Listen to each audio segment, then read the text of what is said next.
Hey Mike, you got another story for us? Well, as a matter of fact, I do. Like I said, there's been a lot of action so far, at least in terms of called in and emailed in reports from the local area here. One of them was an event that took place supposedly on April 2nd of this year. That would be just a few weeks ago. That's a Saturday.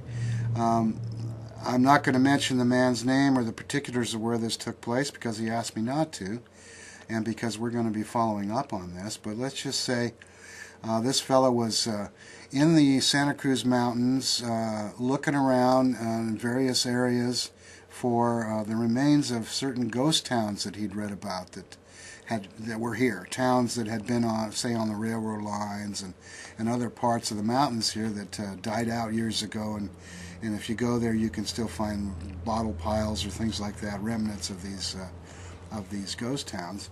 And so he was looking for one of these in one of our local parks, and he said that he went into the park, he went off the main trail, and he couldn't even remember which trail it was he was on, but we have a pretty good idea where he was.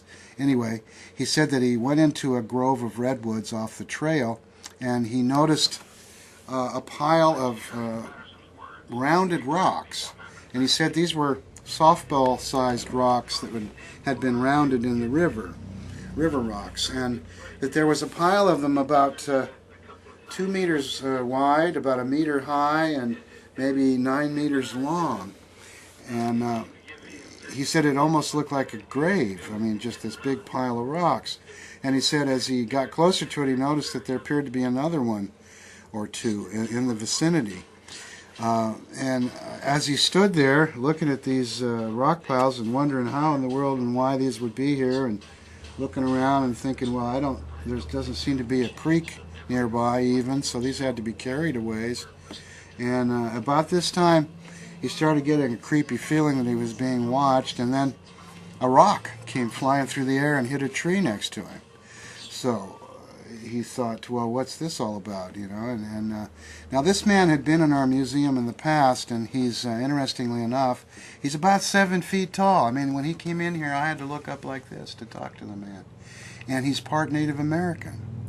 And I think that might have some significance in this particular event, because he said that as the rock landed, he got the impression that maybe he wasn't supposed to be there, so he started moving away from these piles of rocks. And then another rock landed nearby, which convinced him even more so that he wasn't supposed to stick around that area. So he's turned around, heading back out, and he said that he started heading in the direction of where he had parked his car, and was getting a little creeped out. And at one point he called out, and I forget the expression he used, but he said it was a Hopi term having to do, that meant essentially hello, who are you, or something like this. So he used an Indian term and called out to the forest, to whoever was throwing the rock at him. And then he kept going, and he said as he was approaching the trail that was going to take him soon back to his car, he kind of got that feeling that he was being looked at again, and he said he turned and looked back and said that he saw a big brushy area, and sticking their heads, poking up out of the brush just from here up, were 2 Bigfoot. He claimed they're about the same height as he was. He was looking straight at him at about a 7-foot high level. He said one was black, one was brown, and he made eye contact with them. They had dark eyes and dark skin. And I think at that point he may have used another Indian word or said something, but he decided to exit at that point and return to his car and headed on out.